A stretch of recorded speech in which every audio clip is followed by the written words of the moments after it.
있습니다. 요한계시록의 예언은 누가 누구를 위해서 한 예언일까? 나 예수는 교회들을 위하여 내 사자를 보내어 이것들을 너희에게 증언하게 하였노라. 요한계시록의 내용은 사자들이 요한에게 증언하게 하는 방식을 택했지만 이는 예수님의 메시지라는 거예요. 동시에 요한뿐 아니라 최종 전달하고자 하는 대상이 뭐예요? 교회라고 하는 것입니다. 교회에게 하신 말씀이에요. 요한계시록의 내용을 교회들에게 전달한 사자는 1차적으로 천사였습니다. 이 요한계시록 첫 절에서도 이것은 분명히 하고 있습니다. 예수 그리스도의 계시라. 예수님이 전하는 계시인데 이는 하나님이 그에게 주사 반드시 속히 일어날 일들을. 그러니까 이 요한계시록은 요한 사도 이후에 일어날 일의 예언이에요. 그런데 이전에 있는 것을 갖고 예언하는 사람, 말하는 사람들이 있더라고요. 속히 일어날 일들을 누구에게? 그 종들에게 보이려고 그의 천사를 그 종 요한에게 보내어 알게 하신 것이다. 그러니까 이 종들이라고 하는 것이 누구예요? 결국 교회라고 하는 것입니다. 우리는 그리스도의 신부인 동시에, 그래서 교회는 그리스도의 신부인 동시에 주님 다시 오실 때까지 그분의 종으로서의 사역을 감당해야 됩니다. 그래서 이것을 우리가 분명히 기도하고, 그래서 따라서 우리가 주님의 종으로서의 사명을 잘 감당하기 위해서는 요한계시록 내용, 그 계시의 말씀을 잘 알아야 되는 거죠. 그래야 그 종의 역할을 제대로 감당할 거 아닙니까? 그래서 요한계시록을 모르고 시대를 분별하고 이 시대에 알맞는 주의 종이 된다는 것은 불가능에 가까운 일입니다. 그러므로 우리는 요한계시록의 내용을 알고자 하는 열정 속에 이 시대에 정말 주님이 원하시는 일을 할 수가 있다는 것입니다. 또한 우리는 예수님, 이 계시를 보면 예수님의 계시가 천사를 통해서 왔고 또 그 다음에 그 천사가 누구에게 전해요? 요한에게 전했어요. 그 다음에 우리에게 오기 전에 수많은 말씀의 사역자들이 있었죠. 신학자들도. 그래서 그분을 통해서 우리에게 이제 요한계시록이 온 것입니다. 그래서 결국은 우리에게는 이 말씀의 사역자들도 함께 있다. 천사뿐 아니다 하는 것입니다. 자, 그래서 주님은 요한계시록 22장에 이런 말씀을 하고 있습니다. 보라, 내가 속히 오리니 이 두루마리의 예언의 말씀을 지키는 자는 복이 있으리라. 이렇게 주님이 분명히 말씀하셨는데 이게 요한계시록이잖아. 여기에 두루마리가 요한계시록의 예언 자체가 뭔지도 모르고 있어. 그러면 지킬 수나 있어요? 이걸 지키는 자가 복이 있다고 주님이 말씀하셨는데, 그러면 요한계시록의 이 진리를 알지 못하고는 반쪽만 믿게 되는 거예요. 우리가 예수 그리스도를 통해서 우리 죄를 대속하신 주님의 공로를 믿음으로 우리가 구원을 받았습니다. 그러나 다시 오실 주님에 대한 이야기인 그 이 사건에 대해서 정말 민감하지 못한 것은 정말 복받는 생활이 아니라는 것이죠. 그래서 요한계시록을 알고자 하고 그 시대에 합당하게 살고자 한 사람들은 분명히 주님 다시 오실 때 복을 받을 것입니다. 그 복이 바로 하늘의 상급인 것입니다. 자, 그래서 요한계시록의 예언을 제대로 알고 전하기까지 하는 역할까지 여러분이 잘 감당할 수 있기를 축원합니다. 주님께서 이렇게 요한계시록의 예언을 교회에 주신 것을 분명히 하시고 이어서 친히 당신 자신이 누구인지를 이렇게 소개합니다. 나는 다윗의 뿌리요 자손이니 곧 광명한 새벽별이라 하시더라. 이렇게 말씀해 주셨습니다. 예수님께서 당신을 다윗의 뿌리요 자손이라고 하셨는데 뿌리와 자손이라는 말은 매우 상반된 말입니다. 뿌리는요 근원을 가리켜요. 조상을 가리켜요. 그렇지만 자손은 어떻게 돼요? 그 후손이라는 거잖아요. 그러니까 뿌리인 동시에 뭐라고 그래요? 자손이라고 이제 상반된 표현을 쓰고 있다고 하는 것입니다. 보통 사람들은 이상하게 안 여겼는데 난 성경을 보면서 그게 이상해. 왜 이런 표현을 쓰셨을까? 그래서 잘 이렇게 성경을 살펴보니까 예수님은 정말 다윗의 뿌리인 동시에 자손이기도 하시구나 하는 것을 그가 알 수 있습니다. 성경에 보면은 그날에 이새의 뿌리에서 한 싹이 나서 만민의 기치로 설 것이요 열방이 그에게 돌아오리라. 그래서 이거 누구에 대한 예언이에요? 예수님에 대한 일인데 예수님 이후에 뭐가 됐어요? 열방이 지금 다 주께로 돌아왔잖아요. 그 예언대로 됐는데 근데 이 예수님을 이새의 뿌리에서 나온다고 돼 있어. 이새의 뿌리가 누구? 그러니까 이새의 뿌리 이새가 누구예요? 다윗의 아버지란 말이죠. 그러니까 이게 뿌리라고 하는 말은 무엇을 얘기를 해요? 아버지, 조상 이런 의미로 지금 사용되고 있다고 하는 것입니다. 그런데 예수님께서는 이 땅에 오셔서 다윗의 자손이기도 했지만 내가 다윗의 뿌리다고 하는 것들도 가르쳤다는 거예요. 예수께서 그들에게 이르시되 사람들이 어찌하여 그리스도를 다윗의 자손이라 하느냐. 이 말을 보면 사람들이 예수님을 다 뭐라고 불렀다는 거예요?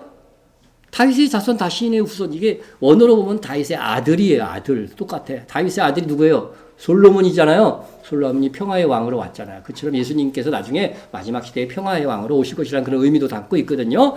그래서 어찌하여 다윗의 자손이라 부르느냐? 네? 그랬더니 예수님께서 대답도 안 듣고 그냥 답을 하셔요. 저도 여러분들 질문하고서 바로 그냥 답할 때가 있잖아요. 예수님도 그래서 어찌하여 다윗의 자손이라 하고서 대답을 해주십니다. 시편에 다윗이 친히 말하여 이르되 주께서 내 주께 이르되 내가 내 원수로 내 발등상을 삼을 때까지 내 우편에 앉았으라 하셨도다 하였느니라. 그런즉 다윗이 그리스도를 뭐라고 불렀어요? 주라고 칭하였으니 어찌 그의 자손이 되겠느냐. 다윗보다 먼저 나신 분인데 어떻게 내가 다윗의 자손이 되냐? 그 말입니다. 이게 지금 주께서 이게 어느 주예요, 이거는? 하나님 아버지. 여기서 내 주는 누구예요? 예수님이란 말이죠. 여러분, 요거 분명히 구분할 줄 알아야 돼요. 그래서 다윗이 이미 나를 주라고 불렀어. 그게 살아생전에. 근데 내가 다윗의 후손이야? 이게 말이 되냐? 주님이 이렇게 말씀하신 것입니다.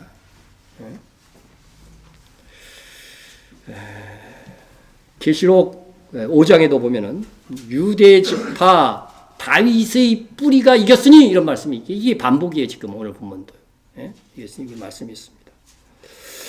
그래서 예수님께서는 이렇게 다윗의 자손이라는 것도 부정하지 않았지만 다윗의 뿌리, 다윗의 조상이라고 하는 것 당연하죠. 이거는요.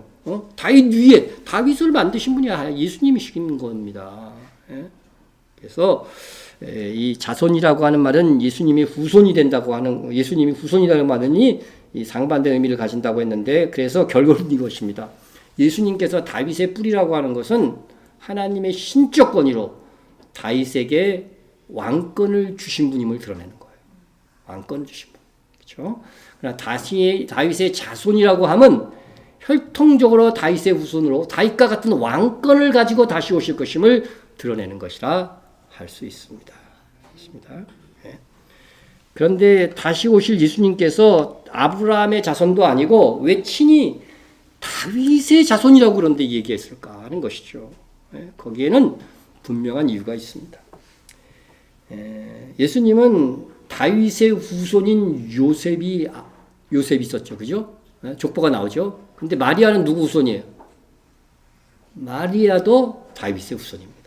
마태복음 예수님의 족보는 요셉이 다윗의 자손임을, 누가복음에서는 마리아가 다윗의 자손임을 밝히고 있는 거죠. 그래서 여러분 누가복음의 예수님의 족보를 보면은 솔로몬이 나와요, 안 나와요?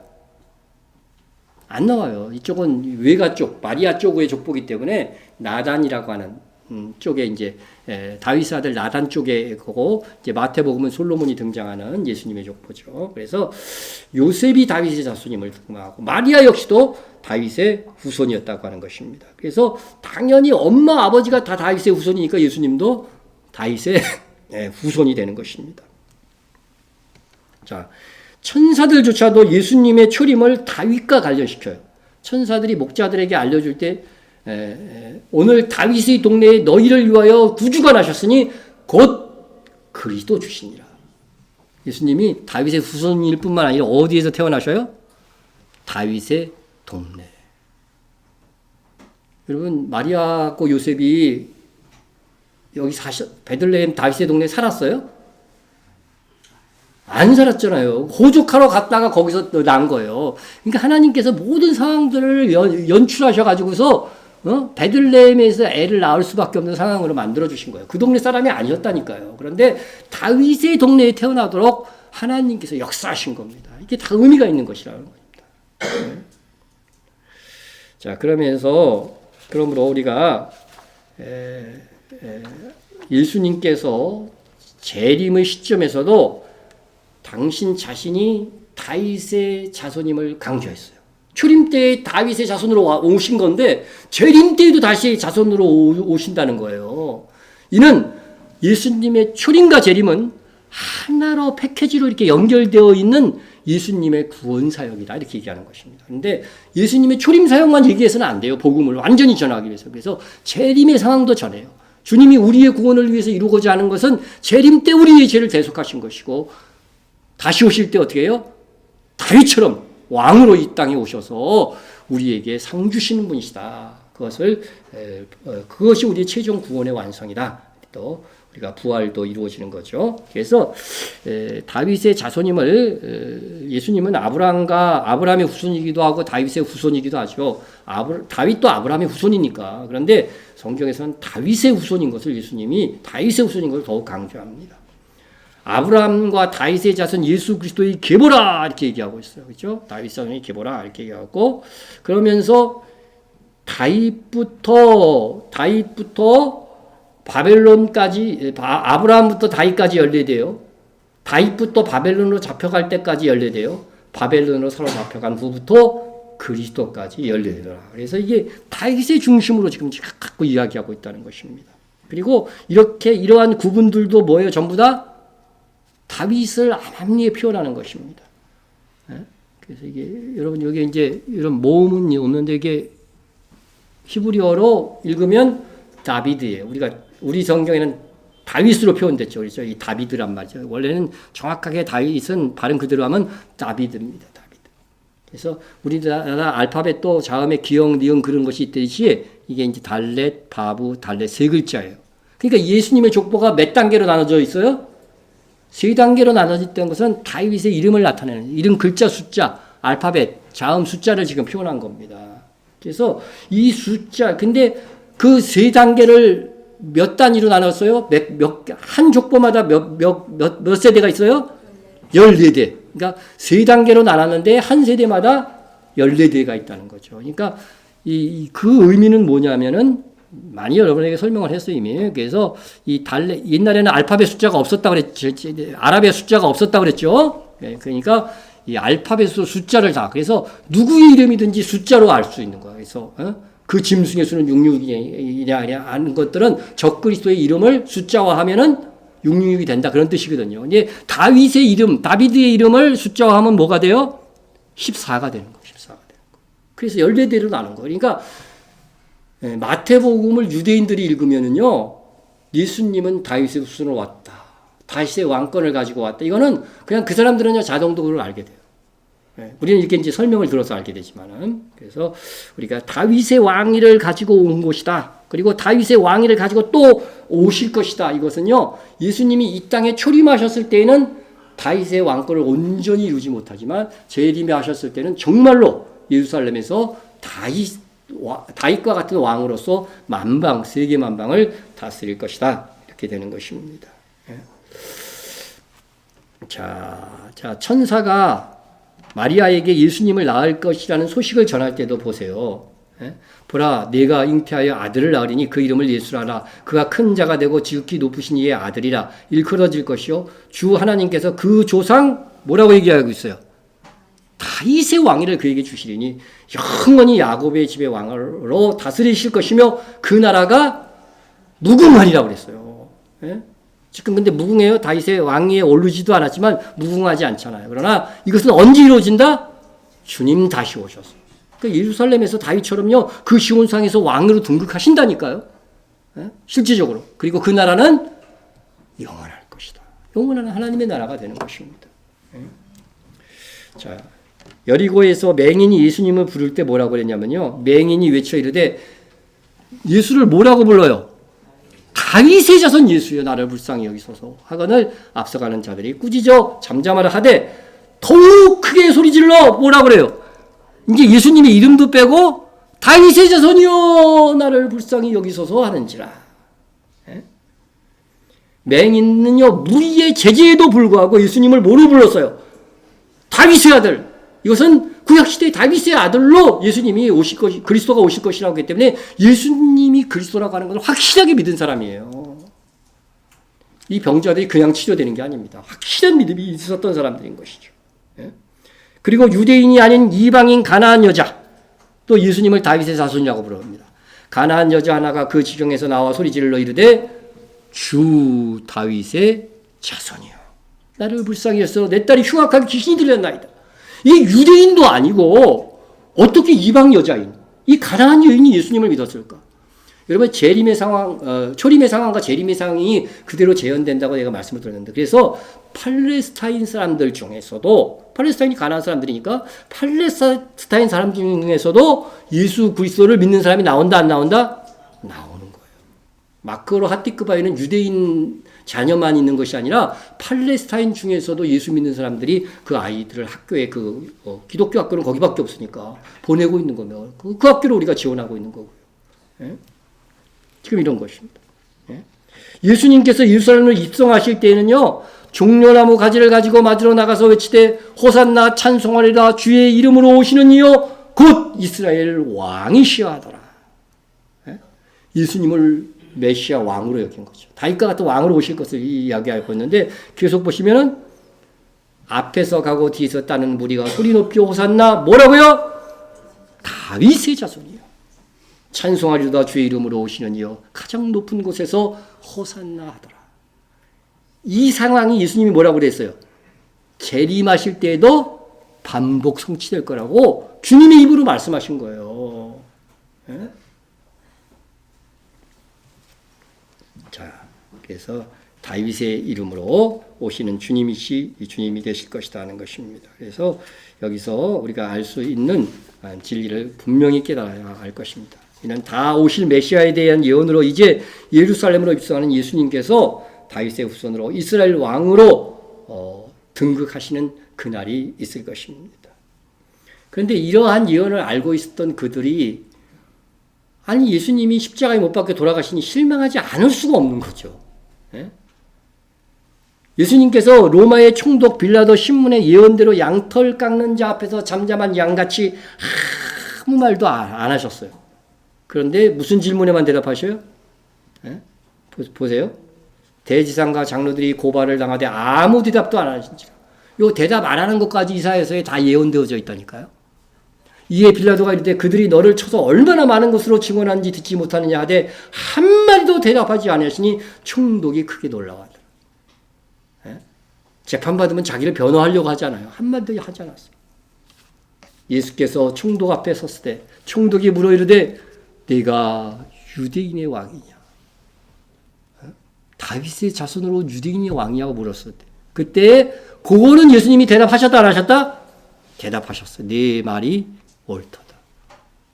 여러분 예수님은 실제적으로 재판에서 이 말 때문에 돌아가신 겁니다.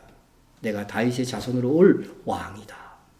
이거를 그 재판 쪽에 다 침묵하다. 이건 뭘 대답했어요. 그래서 이러함으로 빌라도가 예수를 놓으려고 힘썼으나 유대인이 소리질러 이르되 이 사람을 놓으면 가이사의 충신이 아니니이다. 가이사가 누구예요? 가이사랴가 가이사의 이름을 따서 나온 도시거든요. 로마의 황제입니다. 왜 이 사람을 놓으면 가이사의 충신이 아니냐고 말했냐면 무릇 자기를 왕이라 하는 자는 가이사를 반역하는 것입니다. 우리에게 유일한 왕은 누구밖에 없다는 거예요. 로마 황제밖에 없는데 예수님이 왕이라고 하니까 자기들이 왕이라고 하니까 이사를 처벌하지 아니하면은 다윗은 가이사의 충신이 아니었다. 그런데도요 빌라도가 굴하지 않고 이렇게 말합니다. 빌라도가 유대인들에게 이르되 보라 너희 왕이로다. 네? 이방인 재판관은 오히려 예수님이 너희 왕이라고 얘기하고 있는데 지들은 유대인들은 뭐라고 그래요? 그들이 소리질러 없이 하소서 그를 십자가에 못 박게 하소서. 빌라도가 이르되 너희 왕을 십자가에 못 박으리라. 대제사장들이 답하되 가이사 외에는 우리에게 왕이 없나이다. 오늘날로 얘기하면 우리나라로 얘기하면 완전한 친일파입니다. 예? 친일파입니다. 우리나라도 최근 친일파들이 득세하고 있습니다. 독립의 역사를 지우고자 대한민국 건국일이 1948년이라고 주장하는 거예요. 예? 헌법에는 우리나라가 언제가 건립된 걸로 되어 있어요. 헌법에는 1919년 상해 임시정부가 세워졌을 때 대한민국 건국일로 보는 거예요.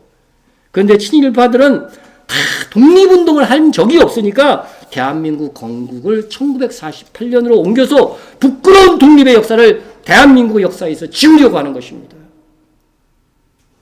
친일파는 독립 후에도 기회를 타가지고서 변신해서 오늘날 우리나라의 기득권 세력이 되었습니다.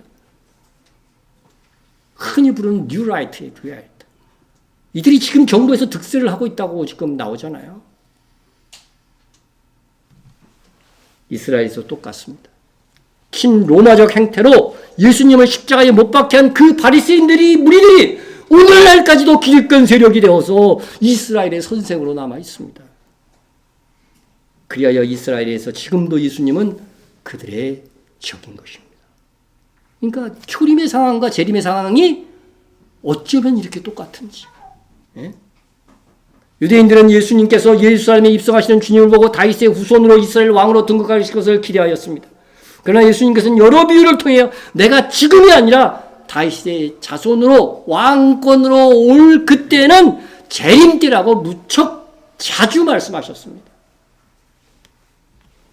이르시되 어떤 귀인이 왕위를 받아 가지려고 오려고 먼 나라로 갈 때에, 그럼 이 귀인은 누구를 얘기를 하는 거예요? 예수님을 비유하는 거죠. 그죠? 예수님. 이 예수님이에요. 그래? 왕위를 받으러 먼 나라로 가는 건 뭐예요? 예수님이 승천하실 것을 얘기하는 거잖아요. 다 그런 예언입니다. 자, 귀인이 왕위를 받아가지고 돌아와서 은하를 준 종들이 각각 어떻게 장사했는지를 알고자 하여 그들을 부르니, 이건 다시 예수님이 귀인이 예수님이니까 예수님이 다시 오셔서 우리들에게 뭐를 해요?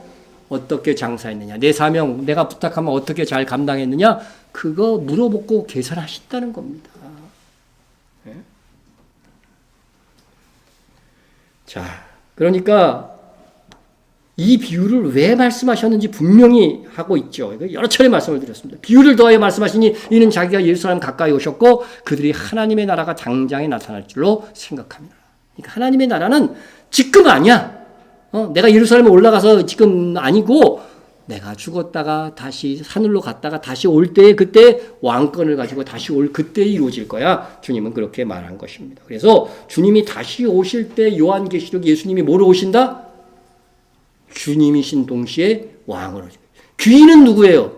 주인이었잖아요. 그 종들의 주인이었잖아요. 그러니까 주인인 동시에 왕으로 오신다는 거죠. 초림 때는 왕은 왕이시지만 무슨 역할만 했어요? 주님의 역할만 했던 것이죠. 그래서 요한계시록 봅니다. 그 옷과 그 다리에 쓴 이름이 있으니 이는 만왕의 뭐라고요? 왕이요 만주의 주시라.